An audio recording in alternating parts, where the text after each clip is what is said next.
ก็ย่อมมีพลานิสงส์เกิดขึ้นกับตัวเฮาท่านทั้งหลายบุญกุศลนั้น ดดรดน้ำที่โคนฮือผลที่ยอดบุญกุศลดดรดน้ำที่โคนฮือผลที่ยอด ญาติโยมทั้งหลายบุคคลเฮาท่านทั้งหลายนั้นทำบุญมีทานเป็นต้นในก่อนย่อมได้รับความสุขในบัดนี้ในสุภาษิตเปิ้นได้รับรองไว้ว่าปุเปตานาติกังกัตตัวอิตานิละภาติสุขขังทำบุญมีทานเป็นต้นในก่อนย่อมได้รับความสุขในบัดนี้แก่บุคคลนั้นบุญก็คือความสบายอกสบายใจเชื่อว่าในชีวิตของคนเฮาทุกท่านจะต้องมีความรู้สึกว่าสบายใจแน่นอนว่าความสบายใจ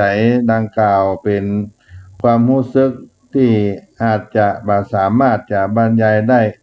เพราะความสบายใจของแต่ละท่านย่อมอาจจะบ่เหมือนกันอย่างใดก็ตามบุญก็คือความสบายอกสบายใจบุญคือความสบายใจ เป็นสิ่งที่เราท่านทั้งหลายทำแล้วเกิดความสุขความสบายก่อนทำก็สบายใจขณะทำบุญคือความสบายจิตสบายใจก่อนทำก็สบายใจขณะที่เราทำก็สบายใจหลังจากที่เราทำก็สบายใจนึกถึงบุญเมื่อใดเราก็สบายใจบุญเป็นเรื่องความสุขใจสบายใจ สุมาภัยญาติโยมเรื่องของบุญเป็นเรื่องความสบายจิตสบายใจเมื่อเราทำไปแล้วก็เกิดความสุขเป็นสิ่งที่เราจะบรรยายให้ไผได้ทราบนั้นก็บาจ้างที่จะบรรยายให้รู้สึกถึงความรู้สึกที่เราได้รับความสุขจากสิ่งนั้นบุญเป็นการคัดถูชำระสิ่งสกปรกทางจิตทางใจมีอยู่3ประการในการที่เราได้ทำบุญอันดับแรกนั้นก็คือตานะหรือว่าทานก็หมายถึงการการให้เป็นการกำจัดความโลภทำให้บุคคลที่เห็นแก่ตัวนั้นหายไปด้วยการให้ทานกำจัดความโลภความเห็นแก่ตัวให้หมดให้เสี่ยงไปด้วยตานะคือการให้2ศีละเป็นการกำจัดความโกรธความโกรธที่ทำให้ใจเฮาเร่าร้อนก็สะถูวุ่นวายในจิตในใจของเฮาก็กำจัดด้วยศีลให้กำจัดด้วยความโกรธใจศีลเป็นการกำจัดความโกรธความเร่าร้อนในจิตในใจของเฮาและอันที่3ภาวนาเป็นการกำจัดโมหะหรืออวิชชาตัวที่ทำให้จิตหลงมัวเมาติดอยู่ในอบายมุขในจิตในใจเฮาบางทีก็ยกหัวย่อหัวบ่ขึ้นได้ก็มีบุญก็ทำให้เฮานั้นได้ชำระในจิตในใจให้หมดให้ใสอยู่3ประการในเบื้องต้นก็คือทานศีลภาวนาการทำบุญเป็นการสร้างคุณงามความดีการทำบุญก็เหมือนการที่เราปลูกต้นไม้เป็นการลงทุนน้อยๆแต่จะต้องใช้เวลาในการบำรุง ดูแล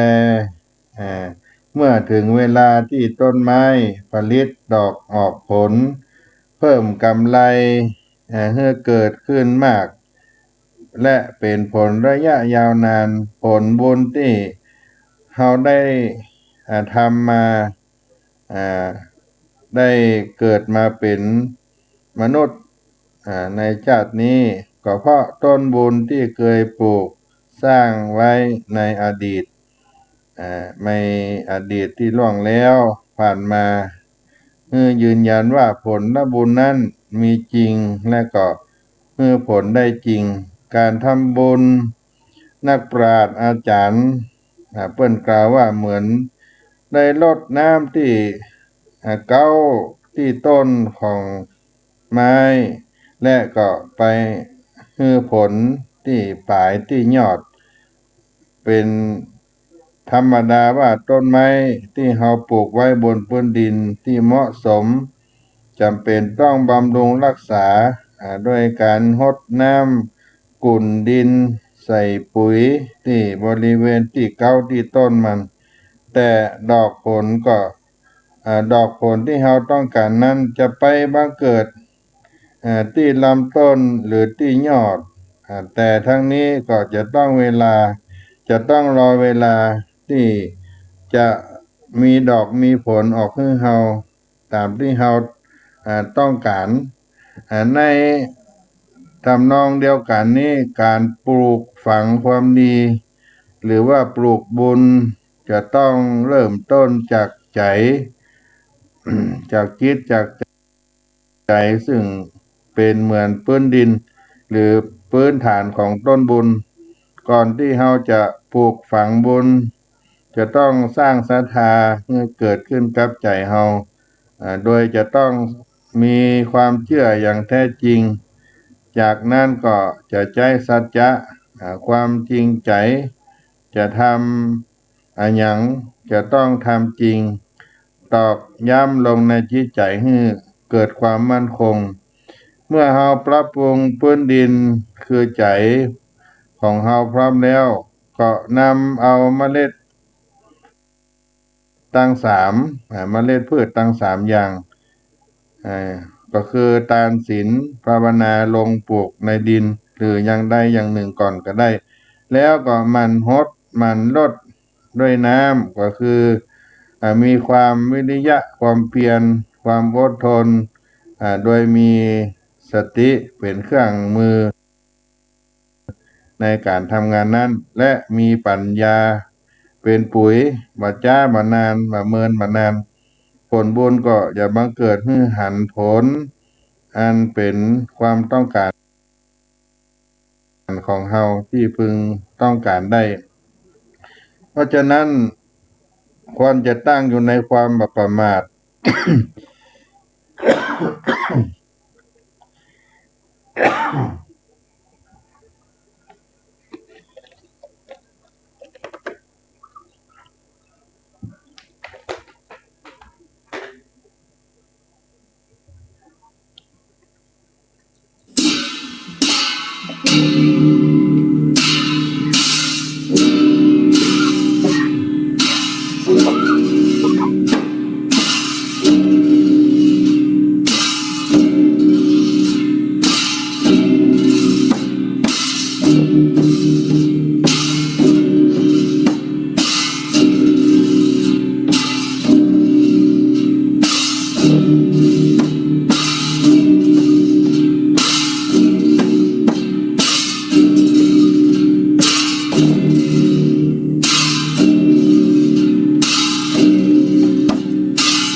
ขอ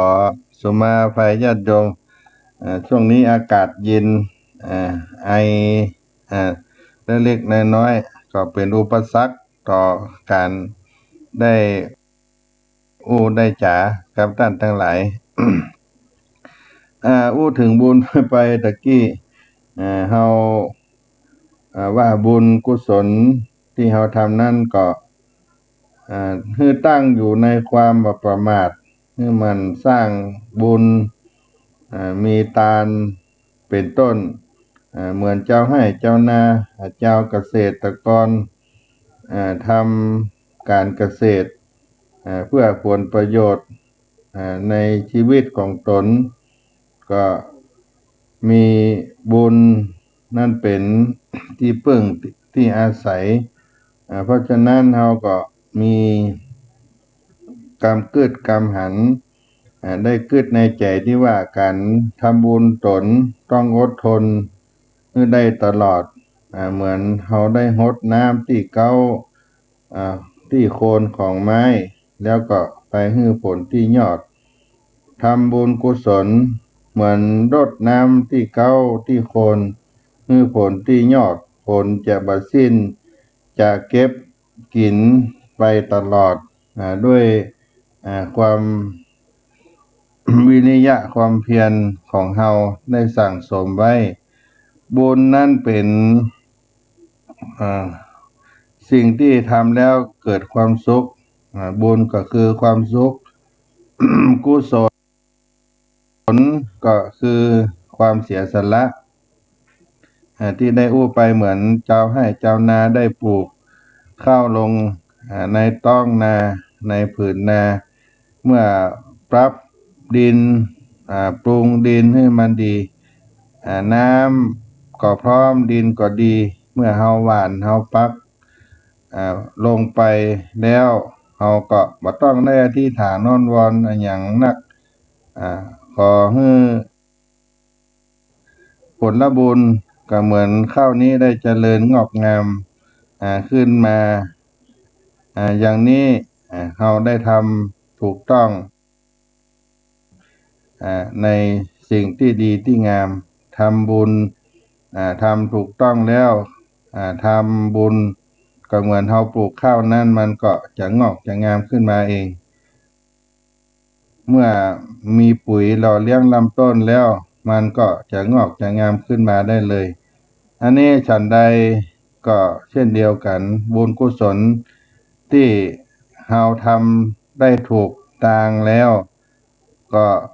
จะเกิดผลบุญให้เราได้สมความมุ่งมา่ปรารถนาได้ทำบุญก็เกิดความสุขบุญเป็นชื่อแห่งความสุขเมื่อเรามีจิตใจสงบเราก็เกิดความสบายบุญอยู่ที่ไหนความสุขก็จะอยู่ที่หั่นเหตุนั้นท่านนักปราชญ์อาจารย์ในล่วงแล้วที่ผ่านมาจึงว่าบุญเป็นชื่อแห่งความสุขกุศลเป็นชื่อแห่งความเสียสละบ่ยึดบ่ถืออันใดถ้าผู้ใดมีอุบายปัญญาสอนจิตใจละความยึดความถือในสิ่งที่จะก่อให้เกิดราคะโทสะโมหะมีอุบายสอนใจให้ละให้ปล่อยให้วางให้มันออกไปกุศลมันก็จะเกิดขึ้นให้เฮาได้เข้าใจว่ากุศลมันเป็นอย่างนี้เองก็คือจิตใจที่ฉลาดสามารถละกิเลสบาปอาธรรมให้ออกไปจากดวงจิตของเฮานี่เรียกว่ากุศลเฮาจะไปหาตัวตนแห่งบุญกุศลเฮาจะไปหาตัวตนแห่งบุญกุศลนี้บ่ได้หรอกบ่มีความรู้ทางจิตดวงใจของเฮาที่ในเกิดขึ้นในจิตในใจของเฮาความรู้อันเดียวนี่จะเพ่งเข้ามาในจิตในใจของเฮาว่ากุศลมันเกิดขึ้นแล้วจิตใจก็ผ่องใสด้านนักปราชญ์อาจารย์เพิ่นได้กล่าวว่าบุญกุศลก็เป็นสิ่งที่คู่กัน บุญก็ทำให้จิตของเฮาเบิกบานผ่องใสเกิดขึ้นกับตนกับตัวของเฮาเพราะฉะนั้นญาติโยมสิ่งที่เฮาท่านทั้งหลายได้ประพฤติปฏิบัติกันมาตลอดได้สร้างสมตานะบารมีศีลบารมีภาวนาบารมีก็เป็นบุญที่เกิดขึ้นกับตนกับตัวของเฮาแล้วเฮาต้องสร้างบุญทำไมเฮาจะต้องทำบุญเพราะบุญนั้นเป็นพลังงานที่มีพลังดึงดูดความเจริญมาสู่ชีวิตเป็นต้นเหตุแห่งความสุขความสำเร็จในชีวิตถ้าบุญน้อยอุปสรรคก็มีมากถ้าบุญมากอุปสรรคในชีวิตก็มีน้อยถ้าบุญอ่อนกำลังลงหรือว่าบุญหมดบาปที่เราเคยทำไว้ก็จะได้โอกาสส่งผลทำให้ชีวิตมีอุปสรรคต่างๆนานาเช่นได้เจ็บไข้ได้ป่วยเป็นโรคาพยาธิบ่มีความสุขหมดอำนาจวาสนามีชื่อมีเสียงมีเกียรติมียศแม้คนที่รักกันก็หมดรักห่างหายไปแม้มีทรัพย์อยู่น้อยนิดก็ยังรักษาไว้บ่ได้ฉะนั้นการจะมีทรัพย์สมบัติทุกอย่างและมีความสมบูรณ์พร้อมในชีวิตก็จะต้องมีบุญที่มากเพียงพอซึ่งบ่ว่าจะอยู่ในสถานภาพใดล้วนต้องอาศัยบุญทั้งนั้นเพราะว่าอยากอยู่บนแห่งความพออยู่พอกินอยู่แบบพอมีพอกินหรือคิดจะเป็นเศรษฐีมหาเศรษฐีก็ดีแม้กระทั่งปรารถนาที่เฮาขออธิษฐานให้หมดกิเลสบรรลุมรรคผลนิพพานในอนาคตและขอเป็นพระอรหันต์เป็นพระพุทธเจ้าเป็นพระปัจเจกพุทธเจ้าก็ดีก็ต้องมีบุญที่ได้สร้างสมไว้บุญจะต้องถึงบารมีจะต้องถึงจะดำรงอยู่ในสภาวะนั้นได้อย่างมั่นคงและก็มีความสุขโดยเหตุนี้เราจึงหลีกเลี่ยงมาได้ที่จะต้องทำบุญสั่งสมบุญเพราะบุญก็คือเบื้องหลังแห่งความสุขความสำเร็จในชีวิตของเราทุกระดับในเรื่องของบุญนั่นก็จะเป็นสิ่งที่เรา ต้องมีบุญเป็นเบื้องหลังอย่างแท้จริงในชีวิตของเราตอนนี้ก็จะพักสักกรรมให้ศรัทธาญาติโยมได้ฟังกีตาธรรมในรายการเสียงธรรมพระธรรมจาริกสักกรรมก่อนเนาะ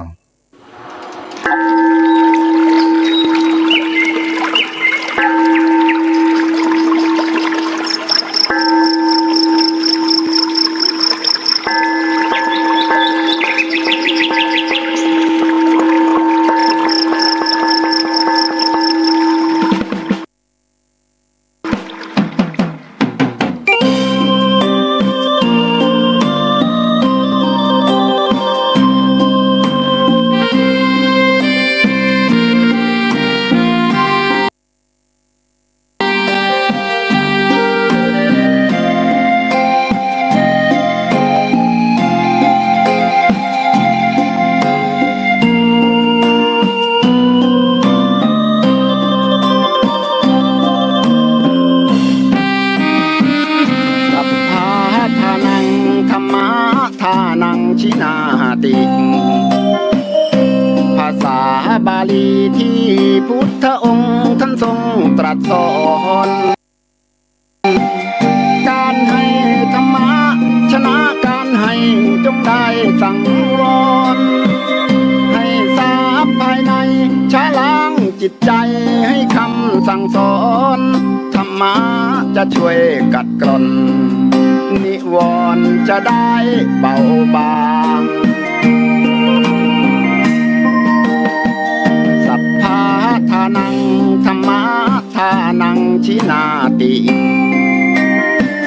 ได้ฟังคำนี้ท่านทรงบ่งชี้หนึ่งไม่มีสองให้ทำเป็นทานสารต่อปัญญานำพาแสงส่องแสงธรรมชี้นำถูกต้องรับรองท่านต้องสุขใจ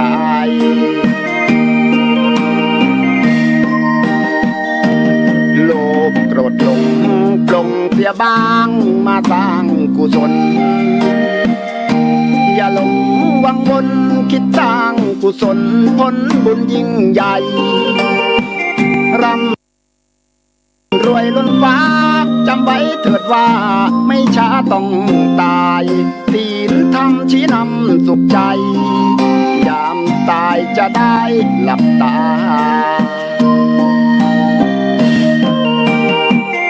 สัพพะทานังธรรมะทานังชินาติได้ฟังเพลงนี้เชิญเถิดน้องพี่อย่าได้รอช้าให้ทำเป็นทานสารต่อกุศลผลเวทนา ชาตินี้หรือว่าชาติหน้าเกิดมาดวงตาเห็นธรรม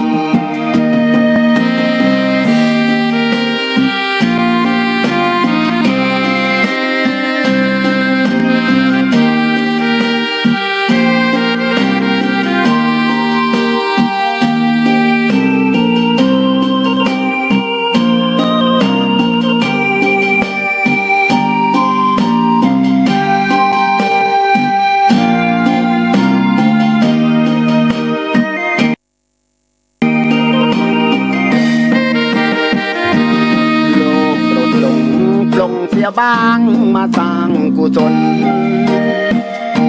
อย่าหลงวังวนคิดสร้างกุศลผลบุญยิ่งใหญ่ร่ำรวยล้นฟ้าจำไว้เถิดว่าไม่ช้าต้องตายศีลธรรมชี้นำสุขใจยามตายจะได้หลับตา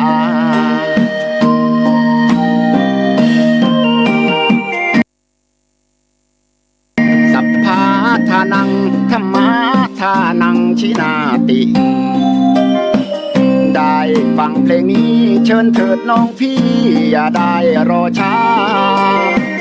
ให้ทำเป็นทานสารต่อกุศลผลเวทนาชาตินี้หรือว่าชาติหน้าเกิดมาดวงตาเห็นธรรม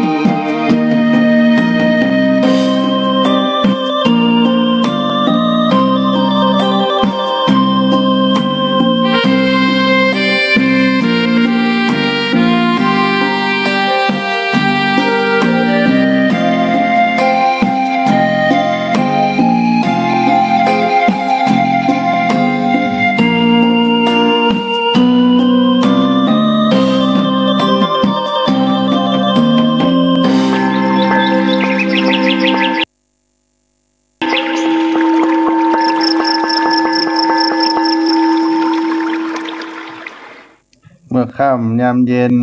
วันนี้บรรยากาศวัดสลีโสดาพระอารามหลวงก็ครึบครึ้มเย็นญาติโยมอาจจะมีฟ้าฝนตก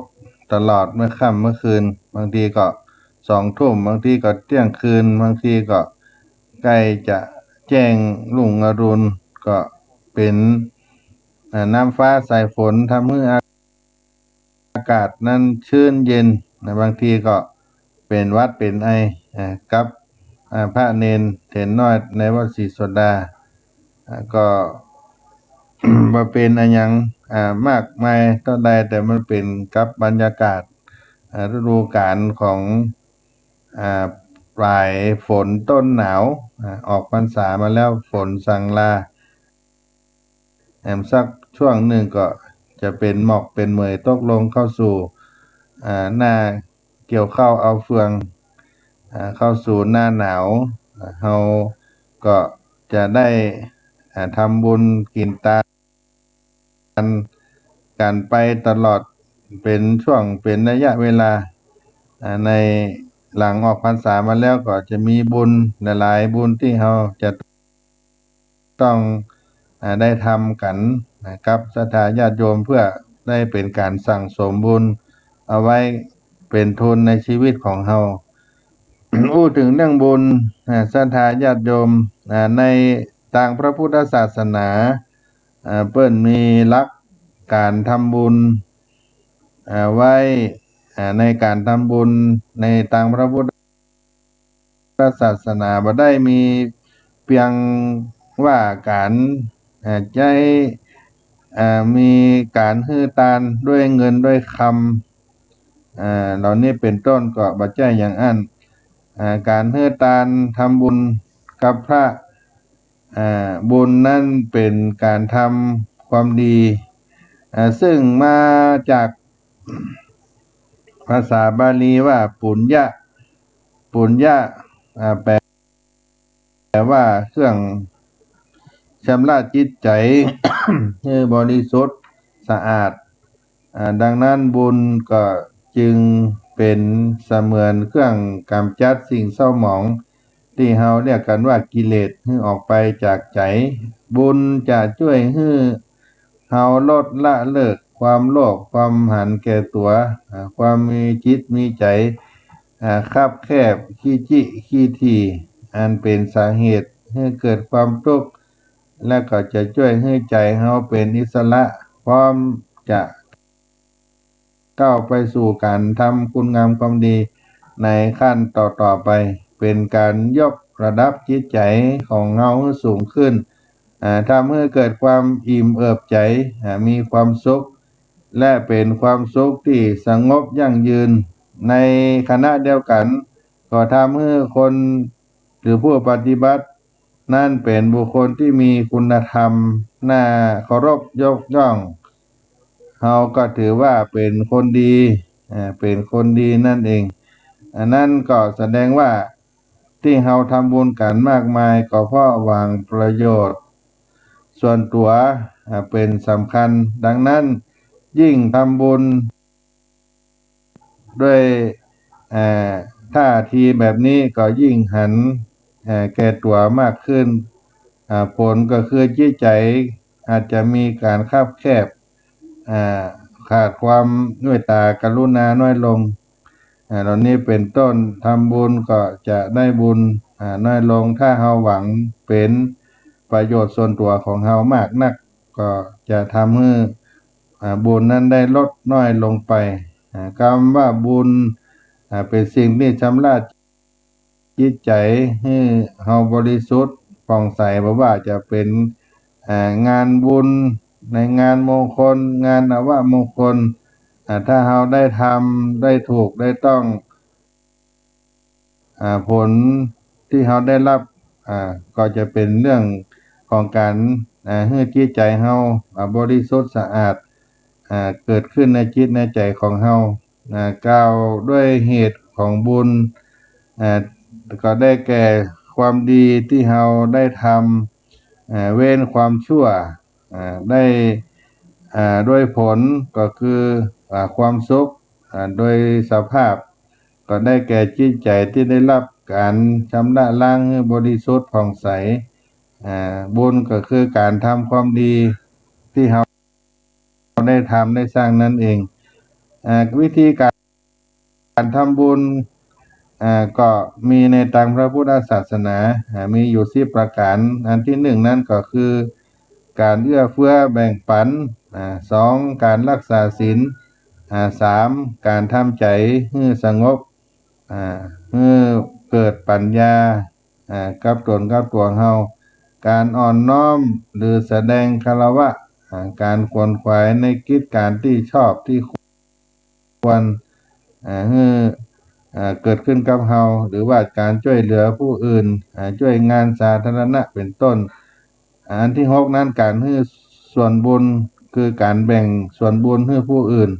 อันที่7การพอยินดีในการทำความดีของคนอื่นอันที่8การฟังธรรมหรือฟังกรรมแนะนำอันเป็นธรรมอันที่9การแสดงธรรมหรือแนะนำอันเป็นธรรมอันที่10ทำให้ ความหารนั้นถูกต้องตามทำนองกองธรรมซึ่งอยู่10ประการในการทำบุญของเจ้าพุทธของเราแล้วก็หลักเกณฑ์การทำบุญในทางพระพุทธศาสนาที่เป็นหลักใหญ่ก็คือทานศีลภาวนาเรียกว่าบุญกิริยาวัตถุ3ประการคือการให้ตั้งใจเสียละบริจาคในทางพระพุทธศาสนาของเฮาก็เป็นเบื้องต้นมีศีลมีทานมีภาวนาเป็นการ ทำบุญในหลักกิริยาวัตถุทั้ง3ประการนั้นเป็นเบื้องต้นของการทำบุญเพราะฉะนั้นญาติโยมท่านสาธุชนทั้งหลาย เอาได้สั่งสมบุญกุศลเกิดขึ้นกับตนกับตัวของเฮาบุญที่ได้กล่าวไว้ทานศีลภาวนาเป็นสิ่งที่เฮาได้ทำได้เป็นภาระอานิสงส์กับตนกับตัวเฮาแล้วก็เมื่อเฮาได้สร้างคุณงามความดีผลของความดีก็จะเกิดขึ้นกับเฮาผู้ที่ได้สร้างบุญหรือความดีก็ทำให้มีความสุขกายสุขใจเพราะได้ทำในสิ่งที่ถูกต้องให้เฮาได้อยู่ร่วมกันอย่างสันติสุขมีธรรมะเป็นที่พึ่งในจิตในใจของเฮาสังคมก็จะสงบสุขเกิดความสมานสามัคคีกันและก็ได้รับความยกย่องสรรเสริญจากผู้อื่นเพราะฉะนั้นเฮาได้เป็นพุทธศาสนิกชนปฏิบัติตนในสิ่งที่ดีก็ต้องยึดมั่นในหลักธรรมคำสอนในทางพระพุทธศาสนาแล้วก็มีจิตใจที่เมตตาธรรมช่วยเหลือคนที่ได้รับความลำบากได้รับความเดือดร้อนเฮาบ่ได้เบียดเบียนคนอื่นก็ได้ประพฤติปฏิบัติกันเป็นสิ่งที่สร้างคุณงามความดีเอาไว้กับตนกับตัวของเฮาเอามาฝากพี่น้องศรัทธาทั้งหลายบุญคือความสบายใจก่อนทำก็สบายใจขณะที่ทำก็สบายใจหลังจากทำบุญแล้วก็สบายใจนึกถึงบุญเมื่อใดก็สบายจิตสบายใจเอาเรื่องบุญมาฝากมาปั่นพี่น้องในเมื่อค่ำยามเย็นในวันนี้ในรายการเสียงธรรมพระธรรมจาริกวัดสลีโสดาพระอารามหลวงวันนี้ก็จะขอล่ำลารายการไปเพียงเท่านี้ก่อนก้อยพบกันในครั้งต่อไปโดยอาตมาภาพท่านพระครูปัญญาสังฆการหรือท่านพระครูพรหมินทร์ผู้ช่วยเจ้าอาวาสวัดสลีโสดาพระอารามหลวงในนามคณะสงฆ์วัดสลีโสดาคณะพระธรรมจาริกผู้เสียสละเผยแผ่งานแก่พี่น้องเจ้าเขาทั่วบนเขาบนดอยก็ขอฝากบุญกุศลสิ่งที่ดีที่งามไว้กับท่านทั้งหลายแล้วก็ขออนุโมทนากับผู้ที่ได้อุปถัมภ์ในงานพระศาสนาวัดศรีโสดางานพระธรรมจาริกทุกท่านทุกคนโดยได้อุปถัมภ์พระภิกษุสามเณรในวัดศรีโสดามีการเฮือทานภัตตาหารใส่บาตรเมื่อเจ้าถวายเป็นเจ้าภาพภัตตาหารเพลก็ดีถวายข้าวสารอาหารแห้งเครื่องใจเครื่องบริโภคประจำวัดศรีโสดาขอให้ทุกท่านได้อิ่มบุญสุขกายสบายใจกันทั่วหน้าจัตตารโอธรรมาวัฏันติอายุวันโนสุขัง